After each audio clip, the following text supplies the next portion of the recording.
Pemirsa, tim psikologi Polda Nusa Tenggara Timur memberikan pendampingan kepada keluarga siswa SD yang bunuh diri di Kabupaten Ngada. Kepolisian daerah Nusa Tenggara Timur melalui Polres Ngada mengunjungi rumah duka ibunda korban siswa SD yang meninggal bunuh diri akibat masalah kemiskinan, tidak mampu membeli buku dan pena. Kunjungan ini untuk memberikan dukungan moral dan bantuan kepada keluarga korban.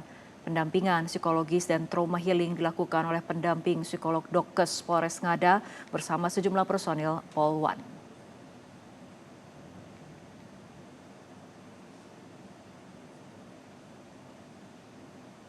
Akan Kapolres hari ini langsung menuju ke rumah duka ya untuk memberikan bantuan baik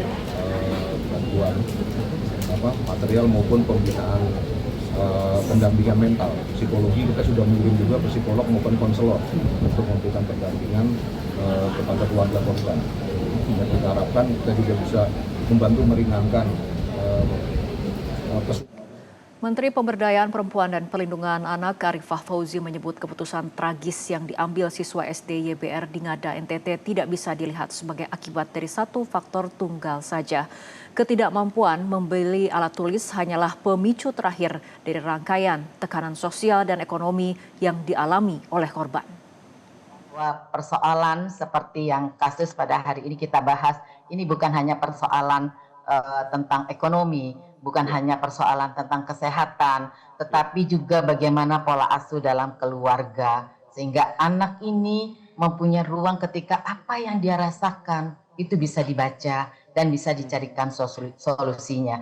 Saya pikir masalah si anak ini minta uang untuk buku dan hanya beli bolpen yang jumlahnya 10.000. Menurut saya ini hanya klimaks aja dari beberapa perasaan yang dia rasakan, tetapi dia tidak mempunyai tempat untuk mengungkapkan gitu, Mas. Jadi mungkin terpendam dan tidak tahu harus bagaimana sehingga mengambil tindakan seperti itu. Pemirsa, tragedi memelikan siswa SD bunuh diri di Ngada menjadi alarm keras bagi berbagai pihak, khususnya pemerintah daerah untuk membahas lebih lanjut. Kita sudah tersambung dengan Bupati Ngada, Bapak Raimundus Bena. Selamat sore, Pak Bupati. Selamat sore. Baik, Pak Bupati, tragedi memilukan kematian anak berusia 10 tahun dengan cara bunuh diri menjadi sorotan publik, menjadi sorotan berbagai pihak. Apalagi alasan penyebab kematian diduga dipicu karena kemiskinan. Gubernur NTT menilai ada kegagalan sistem yang ada di tingkat provinsi, Kabupaten Ngada hingga tingkat bawah. Bagaimana tanggapan Anda soal adanya kegagalan sistemik ini? Ya, tentunya pertama, saya turut berduka yang kesekian kalinya. Dan yang kedua, saya sungguh menyesali kejadian ini, ya, terkait bahwa kegagalan sistem. Ya, saya mungkin bisa berkomentar sedikit, ya, khusus untuk program-program yang ada di Kabupaten Ngada ini, ya, baik dari kabupaten, provinsi maupun pusat, ya, tentunya kita sudah melaluinya dengan mekanisme dan juga sistem yang ada. Nah, untuk keluarga korban ini, ya, kebetulan yang bersangkutan itu tinggalnya di wilayah Kabupaten Ngada dan secara sistem untuk mengakses bantuan itu masih di wilayah kabupaten tetangga. Apakah dengan kendala sistem ini saya tidak bisa berbuat lebih? Saya rasa sistem bukan menjadi hambatan, ya, bagi saya. Intinya kita juga memfasilitasi untuk agar si korban ini mendapatkan bantuan beasiswa PIP. Oke. Dan itu Pak Bupati sudah terdata.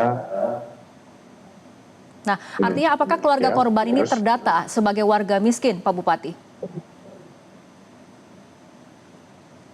Ya, terdata sebagai warga miskin.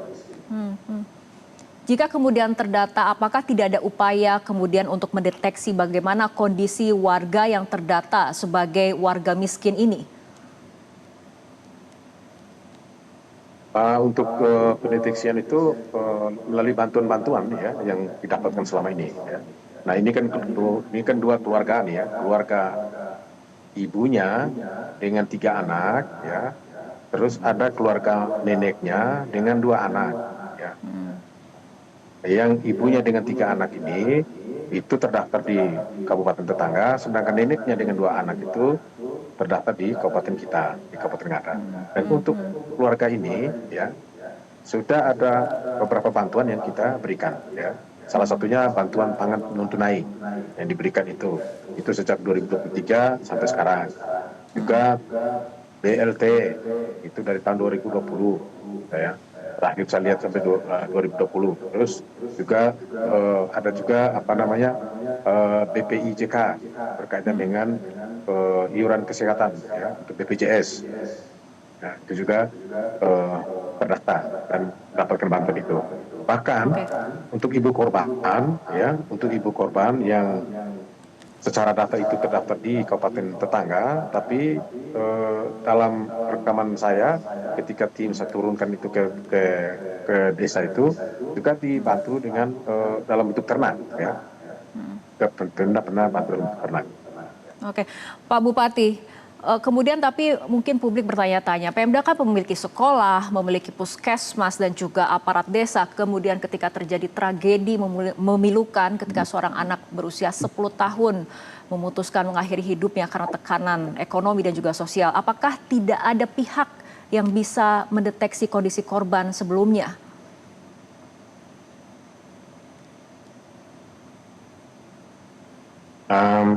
Dari laporan itu, ketika saya turunkan tim, ya, yang bekerja selama ini mengumpulkan berbagai informasi, ya, sesungguhnya pendeteksian itu sudah ada, ya.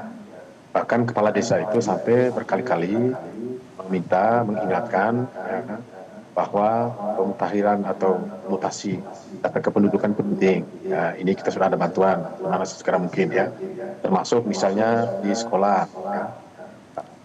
Bantuan dari guru-guru, kepala sekolah kepada yang bersangkutan. Saya juga diinformasikan, anaknya aktif, anaknya periang, anaknya suka mencarikan solusi, memberikan ke pelajaran kepada teman-temannya, ketika temannya mengalami buntu berkaitan dengan penyelesaian soal misalnya.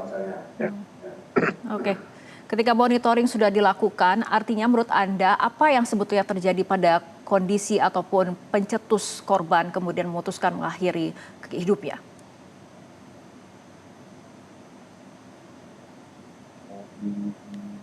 Untuk ini saya rasa agak kompleks, ya, kaitan dengan motif misalnya, sedikit kompleks. Pertama itu dari sisi ekonomi, terus dari sisi kehidupan keseharian bersama di dalam keluarga itu sendiri.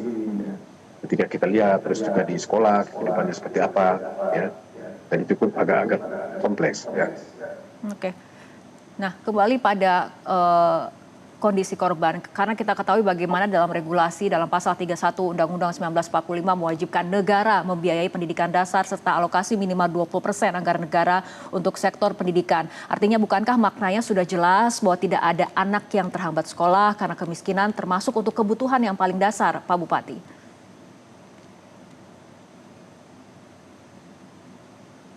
Ya.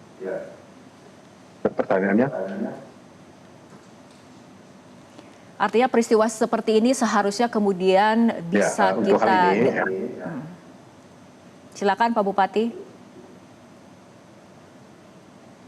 Ya, terkait ke masalah ini, ya, secara kebijakan itu di tingkat kabupaten, ya,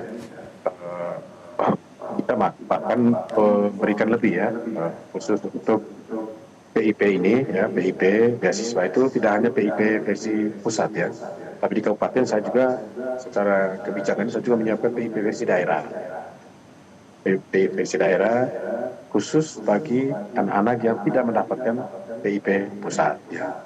Atau ada keluarga-keluarga yang berkategori mungkin ada 3 atau 4 anak, bisa dibantu dengan PIP versi daerah.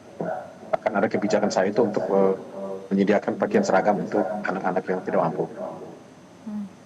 Oke, Pak Bupati, pasca peristiwa ini bagaimana kemudian artinya bentuk tanggung jawab dari Pemkab untuk menangani keluarga korban dan juga memastikan peristiwa seperti ini tidak terjadi lagi di keluarga-keluarga yang lain? Ya, tentunya pasca kejadian ini ya pemerintah akan berpikir serius ya, dan terkait kendala-kendala yang ada di tingkat bawah ya, kita akan ambil alih semuanya itu, termasuk ya terakhir yang saya pantau itu dinas sudah lanjuti untuk memasukkan dalam sistem detasen di desil 1. Juga bagaimana memfasilitasi pendidikan dan pelatihan bagi keluarga korban. Kita lakukan. Baik, kita harapkan kedepannya ada langkah konkret agar kemudian bisa mencegah peristiwa ini terjadi lagi di kemudian hari. Terima kasih Pak Bupati Ngada telah berbincang bersama kami sore hari ini. Pemirsa, kematian siswa sekolah dasar di Ngada, Nusa Tenggara Timur mengejutkan banyak pihak. Pasalnya siswa kelas 4 SD itu diduga bunuh diri, salah satunya diduga dipicu kemiskinan ekstrim. Bahkan orang tua korban tidak punya uang untuk membeli buku dan pena yang diminta korban. Akhir Januari 2026, seorang anak berusia 10 tahun memilih mengakhiri hidup karena tak mampu membeli buku dan pena. Tragedi pilu kematian siswa sekolah dasar di Ngada, Nusa Tenggara Timur tidak hanya sekedar menjadi tamparan, namun kejadian ini seolah menjadi dosa yang harus ditanggung bersama oleh semua pihak. Gubernur Nusa Tenggara Timur, Melki Lekalena, mengakui pihaknya dari berbagai lapisan telah gagal melakukan deteksi dini dan pencegahan atas masalah sosial yang dialami korban berinisial YBR. Ya, ini kejadian yang memukul kami semua. Sejak saya mendapatkan kabar peristiwa ini, ditanya oleh pimpinan-pimpinan kami ya, para menteri, para matambudi tanya ke saya dan banyak lagi yang lain. Ini sangat menampar kami, Mbak Sylvia. Saya tidak pernah menyangka bahwa di NTT akhirnya ada peristiwa ini. Dan ini benar-benar membuat kami dalam beberapa hari ini ya mencari cara untuk yang pertama kita mendekati dan mengurus korban dan keluarga dulu yang harus diutamakan pada sentuhan pertama. Yang kedua tentu setelah peristiwa ini ditangani di Jerebu ini, kami juga pasti akan mencari cara yang tepat agar seluruh dukungan pemerintah yang sudah diberikan dalam berbagai cara ini, dan saat ini di peristiwa ini kemudian masih ada yang meninggal dengan kejadian semacam ini, itu masih ada perbaikan-perbaikan yang harus kita sempurnakan terus-menerus untuk menangani orang miskin di NTT dan saya pikir di negeri ini. Keluarga miskin di NTT memang tidak sedikit, seperti keluarga YBR ini dan keluarga di NTT cukup banyak. Saya pikir di Republik ini juga cukup banyak. Dan peristiwa ini tentu kita mesti memperbaiki cara kita secara bersama-sama mengurus orang miskin di NTT dan di Indonesia. Saya tidak malu mengatakan bahwa pemerintah Provinsi NTT dan Ngada sampai tingkat desa kami gagal. Itu harus kami katakan terus terang. Demikian pula peranata pendidikan gagal, peranata sosial gagal, agama gagal, adat gagal, semua kami gagal. Sampai ada kemudian harus yang mati seperti ini. Pemerintah pusat pun buka suara atas kasus meninggalnya siswa berusia 10 tahun di NTT itu. Menteri Sekretaris Negara Prasetyo Hadi menyebut pemerintah telah berkoordinasi dengan Menteri Dalam Negeri dan Menteri Sosial untuk segera melakukan penanganan serta antisipasi agar kejadian ini tak berulang. Yang pertama berkenaan dengan terjadinya kejadian yang menimpa adik kita di NTT, tepatnya di Kabupaten Ngada. Kami tentunya mewakili pemerintah menyampaikan keprihatinan yang mendalam dan kami telah berkoordinasi dengan jajaran terkait karena bagi kami, bagi kita semua ini adalah kejadian yang seharusnya tidak boleh terjadi. Oleh karena itulah Bapak Presiden menaruh atensi dan melalui kami meminta kami untuk berkoordinasi supaya ke depan hal-hal yang semacam ini dapat kita antisipasi. Mungkin juga kalau kemarin Bapak Presiden menggugah kita semua berkenaan dengan masalah kebersihan, kerapian dan sebagainya, maka dengan kejadian ini juga menjadi pembelajaran bagi kita. Memang barangkali kita harus meningkatkan kepedulian sosial di antara kita semua. YBS selama ini telah ditinggal sang ayah sejak dalam kandungan, sementara ibunya harus bekerja keras sebagai petani dan buruh serabutan untuk menafkahi 5 orang anak, termasuk korban. Hanya saja untuk membantu finansial, korban diminta tinggal bersama sang nenek yang berusia 80 tahun. Mereka pun bergantung pada hasil kebun untuk makan dengan menu paling sering adalah pisang dan ubi. YBS memang tidak akan pernah memiliki buku dan pena yang ia inginkan. Namun kini kepergiannya justru menjadi goresan jelas di tiap ingatan semua pihak agar tidak boleh ada lagi nyawa yang hilang imbas kemiskinan. Tim Liputan, Metro TV. Jelajahi cara baru mendapatkan informasi. Download Metro TV Extend sekarang.